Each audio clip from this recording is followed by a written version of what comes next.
39-р анги. Сүр хүчээ үзүүлсэн нь. Чүфэн Чү овогт маш их хувь нэмэр оруулсан болохоор Чү Юмба түүнийг илүү хөгжүүлж дэвшүүлэхийг хүсэв. Чү овгийнхан энийг мэдсэн болохоор Чүфэнтэй харьцах хандлага ч өөрчлөгдлөө. Азурэ Дарагон сургууль руу буцах замд Чүфэнийг ад үздэг байсан хүмүүс түүнтэй эхэлж яриа өдөж дотносхийг оролдоно. Гэвч Чү Юугээс бусад тань нэг бол хуйтан, нэг бол тоосон шинжгүй харьцна. Чүфэн Чү Юэ хоёрыг инээлдэн хөхрөлдөж ярилцахыг харсан Чү овгийнхан Чү Юэд маш ихээр атаархаж, өөрсдийнхөө үйлдэлд маш ихээр харамсаж байлаа. Тэдний дотор эргэтнүүд ногоорч харамсаж байлаа. Орчлон ертөнцийн харуулслыг эдгэх юм байхгүйгээс хойш харамсахаас өөр зүйл хийж чадахгүй байв. Дотор эргэтэн үхсний дараа ногоордог болохоор харамсаж үхсэн гэсэн утгатай зөөр үг. Чү Юэ, асуудал гарвал над дээр ирээрэй. Миний байшинг мэдэж байгаа үсттэй. Азурэ Дарагон сургуульд ирсний дараа Чүфэн ганц Чү Юэтэй салах ёс хийгээд бусдын тоосончгүй яваад өглөө. Цааш явах Чүфэний нурууг харсан Чү Юэний царай нь ярвигтай харагдана. Тэр Чүфэнд чи нэгдэлд орооч, хүсвэл нэгдлийн ахлагч болсон ч болно гэж хэлхийг хүсэж байлаа. Гэвч түүнд тэгж хэлэх эрх байхгүй гэдгийг тэр мэдэж байсан болохоор юу ч хэлж чадсангүй. Бас тэгж хэлсэн ч Чүфэн тэдний нэгдэлд орохгүй гэдгийг тэр сайн мэдэж байсан юм. Тэр өөрөө хүртэл Чү нэгдэл Чүфэнийг байлгах эрх байхгүй гэдгийг мэдэж байсан юм. Чүфэн бол спиритийн 7 дугаар төвшний хүнийг ялсан хүн. Дотоод танхимд тэр гарцаагүй алдар цуутай болно. Чүфэн байшин руугаа буцсангүй. Тэр дотоод танхимын даалгавар сонгох газар ирлээ. Дотоод танхимын сурагчид ерөнхийдөө чөлөөтэй байдаг. Гэхдээ Азурэ Дарагон сургууль тэдэнд бэлтгэл хийх нөөц хангамжийг хангалттай өгдөг болохоор ихэнх нь сургуультай үлдэхээр шийддэг. Жил бүр болдог сүнслэг ургамлын ирлээс гадна хангамж авах өөр арга бол даалгавар сонгох газар.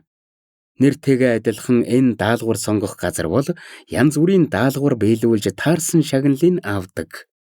Амархан даалгавруудаас эхлээд маш хүнд даалгавар хүртэл олон даалгавар байдаг.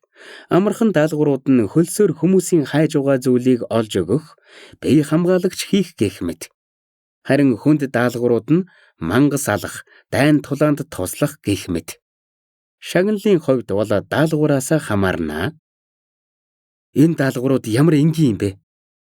Даалгавар сонгох газрын гол танхимд Чүфэн шанаага туланд зогсно. Тэр даалгаврын самбар дээрх даалгавруудыг нааш цааш харна. Удаан харсны дараа түүнд таалагдах даалгавар байхгүй байв. Биенд нь байгаа тэнгэрийн цахилгаанаас болж Чүфэн хүчээ нэмхийн тулд их хэмжээний сүнслэг энерги хэрэгтэй. Хэдхэн гигэн сүнсний өвс түүнд юу ч болохгүй. Тийм болохоор Чүфэний зорилго нь сүнслэг шүр байсан юм. Даалгаврын самбарыг харахад хамгийн хүнд даалгаврын шагнал нь ердөө хэдхэн л гигэн сүнсний өвс байсан юм. Сүнслэг шүр бодоод ч хэрэггүй биз. Далайд тусал нэмэр гэж бодоод Чүфэн солиотой шийдвэр гаргалаа. Тэр гараа сунгаад бүх хүнд төвшний даалгавруудын пайзуудыг авлаа. Новшгич тэр жаалыг хардаа галзуурсан байх та. Тэр энд асуудал тарих гэж ирээгүй байгаа. Чүфэний үйлдэл олон хүний анхаарлыг татлаа. Чүфэний насыг харавал тэдний нүдэнд тэр ердөө л спиритийн 4 дугаар төвшин гэж харагдана. Хүнд даалгаврууд бүгд дор хаяж спиритийн 6 дугаар төвшөнд байх шаардлагатай. Тийм болохоор хүн бүрэл түүнийг нэг бол галзуу, нэг бол албаар асуудал үүсгэж байна гэж бодоцоож байв. Гэхдээ хүнд төвшний даалгаврууд хязгаартай. Гэгэн сүнсний өвсний шагналтай бүх даалгавруудыг авсны дараа Чүфэн дунд төвшний даалгаврууд руу харлаа. Чүфэн бүх хүнд төвшний даалгавруудыг авсан нь бусдын анхаарлыг л татна. Гэхдээ дунд төвшний даалгавруудыг авбал хүмүүсийн үзэн ядалтыг л хүртэнэ. Хөөе, яаж байна? Тэнэг юм уу? Гэж хэн нэгэн хашгирлаа. Чүфэн хөмсгөө зангидаад хашгирсан хүн рүү хаартал түүнтэй хамт дотоод танхимд орсон бусдын хүндлэлийг хүлээсэн Дуан Юушуан байлаа. Одоогийн Дуан Юушуаны царай ярвайсан байв. Удаан хайсны эцэст тэр арай гэж өөрт таалагдсан даалгавраа олж байхад Чүфэн тэрийг авчихсан. Хэрвээ Чүфэн даалгавар биелүүлэхийг хүссэн бол зүгээрээ. Гэхдээ тэгж харагдаагүй болохоор Дуан Юушуан ууралсан юм. Намайг доромжлоод байна уу? Гэж Чүфэн тайвнаар асуулаа. Тийм бол юу гэж? Чи одоо мэдрэл юм уу? Энэ газрыг танаа гэрийнхэн нээсэн гэж бодоо юу? Чамайг харахад чи харваас асуудал тарихаар ирсэн байна. Дуан Юушуаныг яриагаа дуусгахаас өмнө маш тод алга нүүрэн дээр нь буулаа. Тэр их хүч Дуан Юушуаныг нисэж байгаа мэт санагдуулж хойш хийсэв. Газар тунах үед амнаас нь 3 шүд унлаа.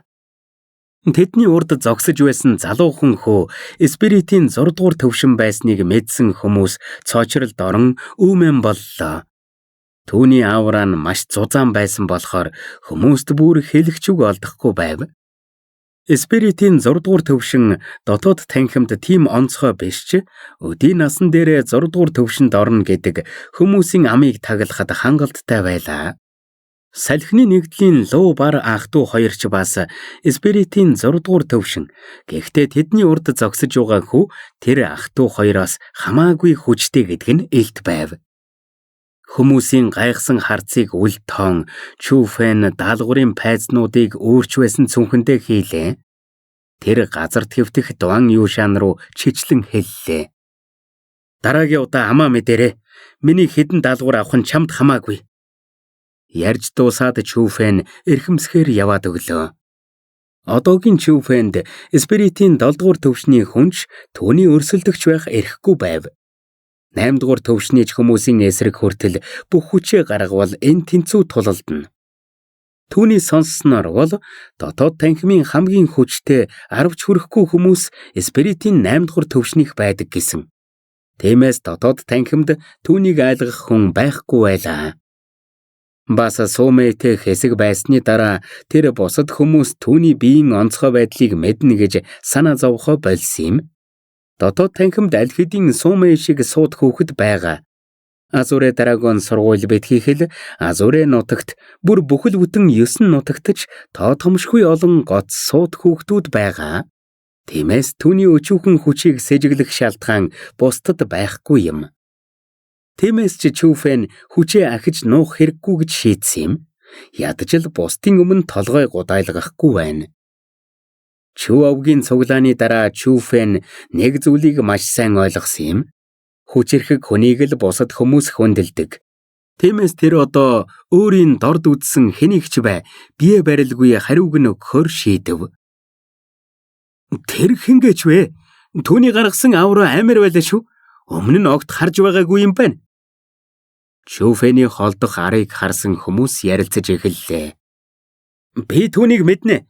Тэр нөгөө салхины нэгдлийн урилгаас татгалцсан Чүфэн. Яг энэ үед хэн нэгэн хашгирлаа. Энийг сонссон хүмүүс ахин гайхширлаа. Харин газарт хэвтэх Дуан Юушуан айдсаар дүүрсэн байв.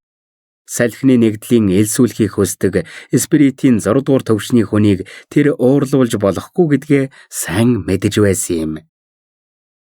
Лайк болон subscribe дарж биднийг дэмжээрэй. 40-р анги. Би Сумэгийн хайртан байна. Надаас холд ахад миний замыг хаах юм бол ясагч нь хуглан шүү. Даалгавар сонгох газраас холдоогүй байхад Чүфэн нэг охины хурц хоолойг сонслоо. Сумэй.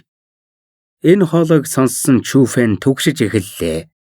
Тэр Сумэйг асуудалтай тулгарсан байх гээд хоолой сонсогдсон зүг рүү явлаа. Нэг их холгүй тэр Сумэйг харлаа.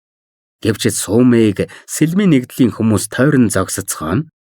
Тэд авраага нуугаагүй байсан болохоор Чүфэн тэдний ихэнх нь спиритийн 5 дугаар төвшин, хамгийн хүчтэй 6 дугаар төвшин байсныг мэдэрлээ. Тэр хүн их өндөр, цагаан царай, зузаан хөмсөг, том нүдтэй байв. Түүнийг хөөрхөн хөвгүн гэхэд хэлцдэхгүй. Тэр Сумэй руу нялуун харцаар харж сэлмийн нэгдлийн хэдэж Сумэйг явуулахгүй байв. Тэр цагаан царайтай хүүгийн даажигналыг харсан Сумэй их дургүй байсан ба тулалдахаар зэглээ. Чүү түүнд туслах гэж байснаа Сумэйг Эспиритийн 7 дугаар төвшин гэдгийг саналаа. Сумэйг тийм хүчтэйг мэдсээр байж эднэр түүнийг өдөж байдаг. Амнасаа үдсэн байх та. Гэхдээ тэр хүчээ ил гаргахыг хүсээгүй болохоор хүчээр бие барьж байв. Тэрийг харсан Чүфэн дотроо баясаж байлаа. Хэр удаан тэсгэгч нь харъя л да. Хадагта Сумэй, Жанчаа миний бие чамд үнэхээр сайн. Надад боломж өгч болохгүй мүү?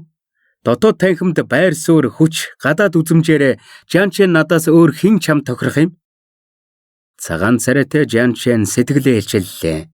Гэвч түүний нүд нь Сумэйн биеийг нэгд нэгэнгүй ширтэн. Тодорхой хэсэг рүү харах үедээ тэр өөрийн ирэхгүй уруулаад олооно. Чи? Сумэй бүр тэсгэ байлаа. Гэвч яг хүчээ гаргахын өмнө тэр хүмүүсийн дундаас танил царай харлаа. Гэнэт нэг санаа төрөн түүний ууртай царай ичимхийрэн Жанчэнд ингэж хэллээ. Надад хайртай хүн байгаа. Юу? Чамд хайртай хүн байгаа мó? Хэн? Сумэйн хэлхийг сонсон Жанчэн лантуугаар нүдүүлсэн мэт болоод тэр даруйдаа уурлаа. Сумэй бахархалтайгаар нэмсэглээд цугласан хүмүүс рүү хараад зөөлнөөр "Хайрт минь, хүн намайг өдөж байхыг ингээд хараад л байх юм уу?" гэж хэллээ. Навшигч! Чүфэн дотроо битүүхэн хашгирлаа. Сумэй түүнийг ийм хурдан анзаарчихна гэж тэр бодсонгүй. Сумэй түүнийг ашиглаж бамбайга болгож байгааг тэр сайн мэдэж байв. Тэр дотроо их дургүй байсан ч өөр дээр нь буух хүмүүсийн нүдэн дээр яаж зогтгов. Тэр угаасаа Сумэйд туслая гэж бодож байсан юм чинь. Хайрт минь, би дөнгөж сая л ирлээ. Ямар новш нь миний хайрыг үдсэн? Болгоод өгье л дөө. Хүмүүсийн дундаас алхан гарч ирэхдээ Чүфэн жүжиглэж эхэллээ. Сумэйн урд ирээд хоронгийн чинь инээмсэглээд хүмүүсийг алмааруулахаар үйлдэл хийлээ. Түүнийг гараа даллах үед хүчтэй салхи үүсэн эмзэгхэн туйхан бяцхан Сумэйг энгэртээ авчирлаа. Энэ үйлдэл хүмүүсийн нүдийг бүлтлэх шахав. Хүн бүрийн л эрүүн муултарч нүд нь бүлтэрч унах гэж байгаа мэт харагдана. Сумэй ч хэн бэлээ дээ. Дотоод танхимын гоц суут үзэгслэн гоо. Түүнийг хараагүй олон хүн байгаач харсан хүмүүс нь түүний үзэгслэн гоод мансуурдаг. Олон хүн түүнийг сахиусан тэнгэр гэж шүтдэг. Маш олон хүчтэй хүмүүс Сумэйд сэтгэлээ илчилсэн. Жанчэн ч бас тэдний нэг юм. Чи энэ олон хүмүүсийн нүдэн дээр ингэж байгаанч Сумэйн нүдэнд гал гартал уурлуулав. Гэхдээ хэсэг бодсны дараа тэр уураа дарсан юм. Тэр эсэргүү цээгүүгээс гадна жаргалтай аргагүй инээмсэглээд Чүфэнд тэврүүлэн зогсно.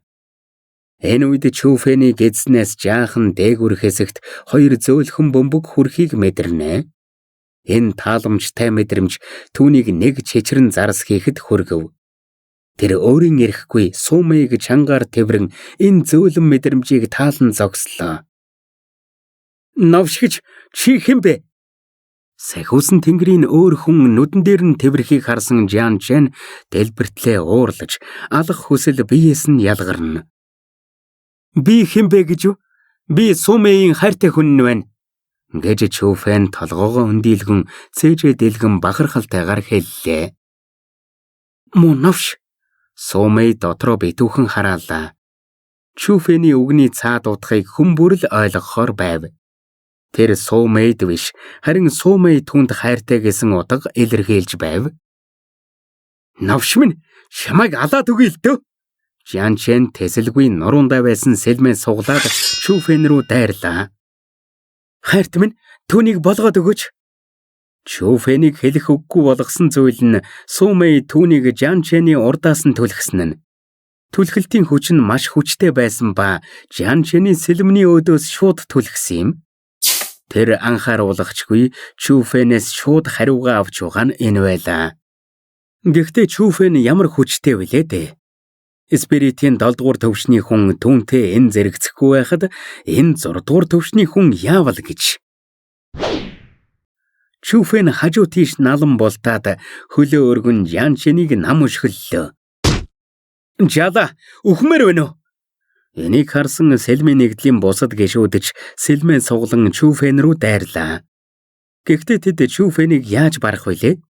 Нүд эрэмхийн зур 10-аас жолон хүмүүс бүгд хамраасаа цус гарган биеийн шархаар дүүртлээ зодуулсан юм. Тэд өвдсөндөө яолж газраар нааш цааш өнхөрцгөөн. Чүфэн Жанчэний дээр гიშгээд ахяд миний хайртыг оролдох юм бол бүх шүдийг чинь суглан шүү гэж хэллээ. Үгээ хэлж дуусаад Чүфэн Сумэйн урд ирж инээмсэглээд тэврэн авлаа. Тэгээд тэнд очиж сууй хайрт минь гэд байшин руугаа явлаа. Энэ одоо хэн бэ?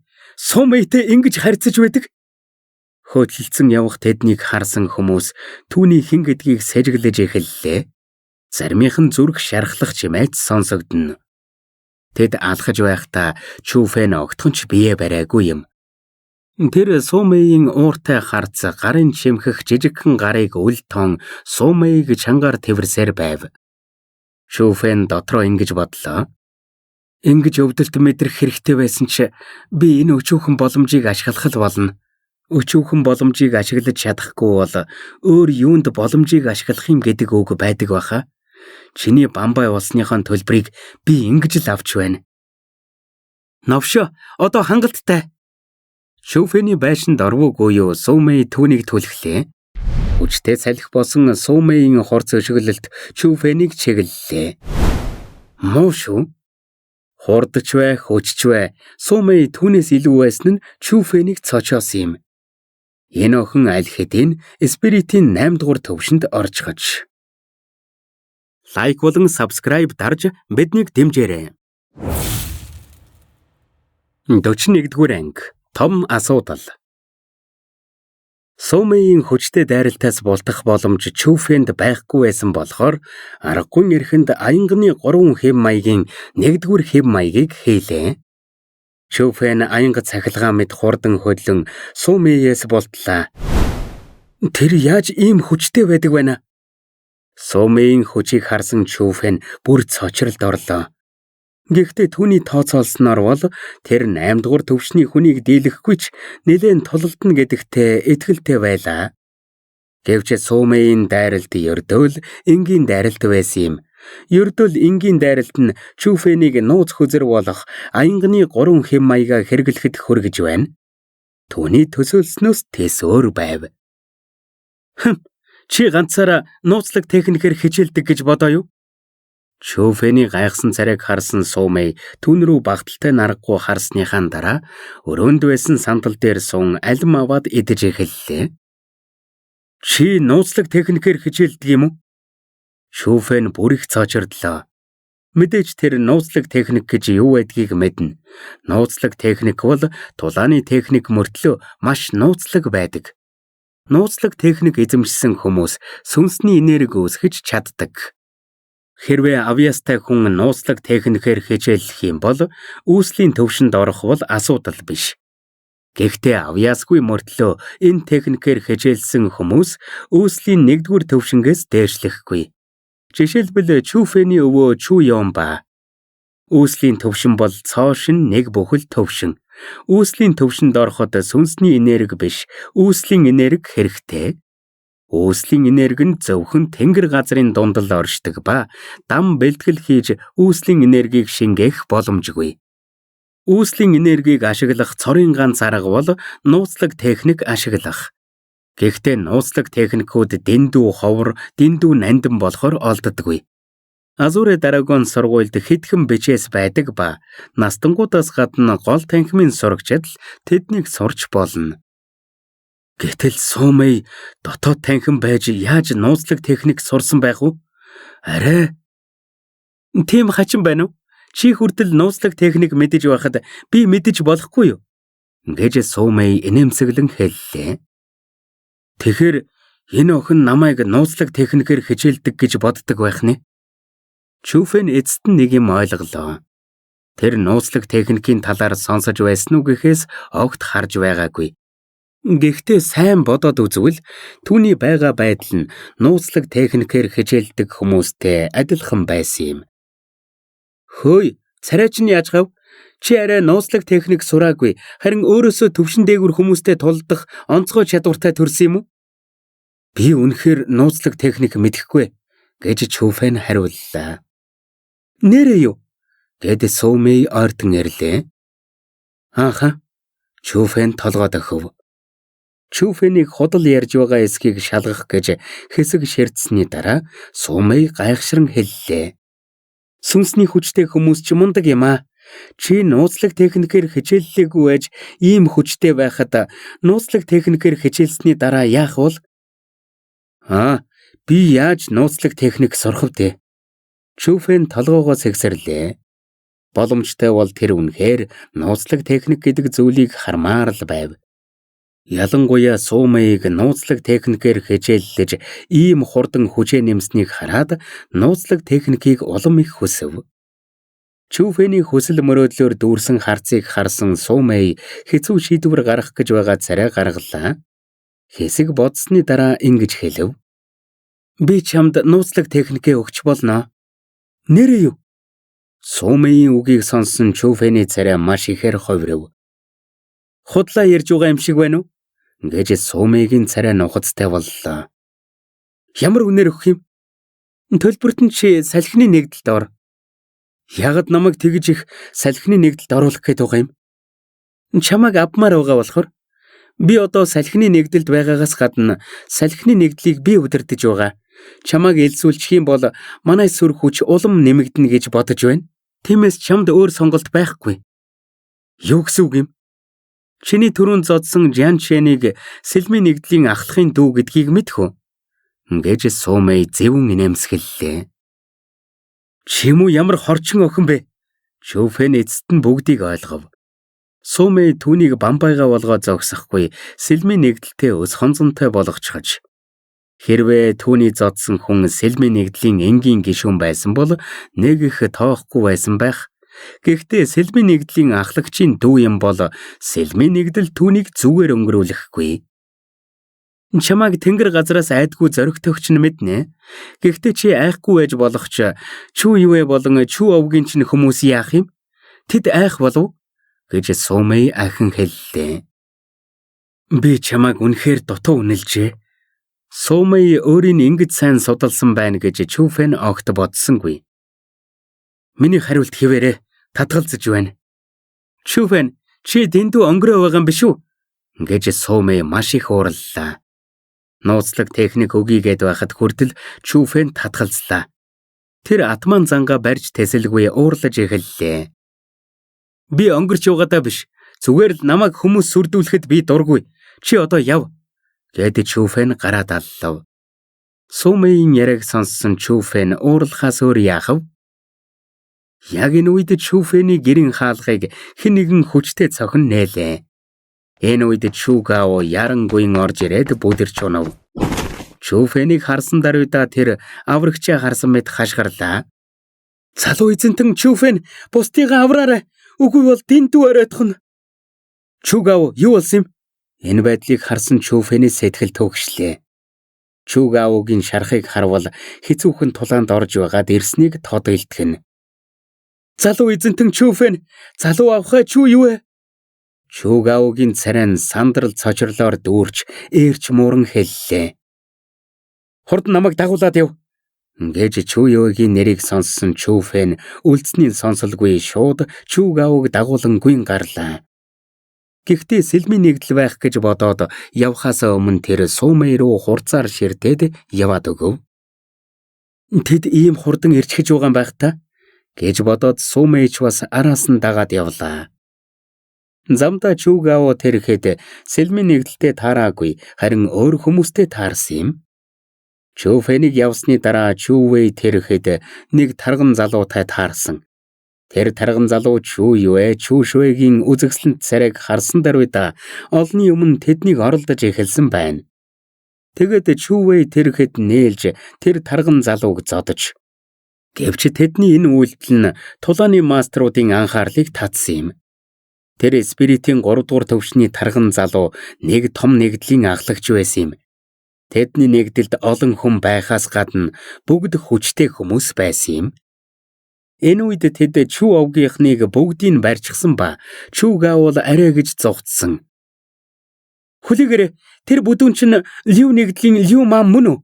Гэж Су Мэй асуулаа. Түүний нэрийг мэдэхгүй ч тэр нэгдэл нь яахын аргагүй Лю нэгдэл байсан гэж Чүү Гао хариуллаа. Энэ мөчөд юунаас ч айдгүй Су Мэй хөмсөг зангидж бараан царай гарган Чүү Фэнд хэллээ. Чүү Фэн, танаа овгийнхан том асуудалд орсон юм шиг байна. Тулааны бурхан Асура болон өөр олон гайхалтай веб зохиолууд уншихыг хүсвэл зохиолцыг комор зочлоорой.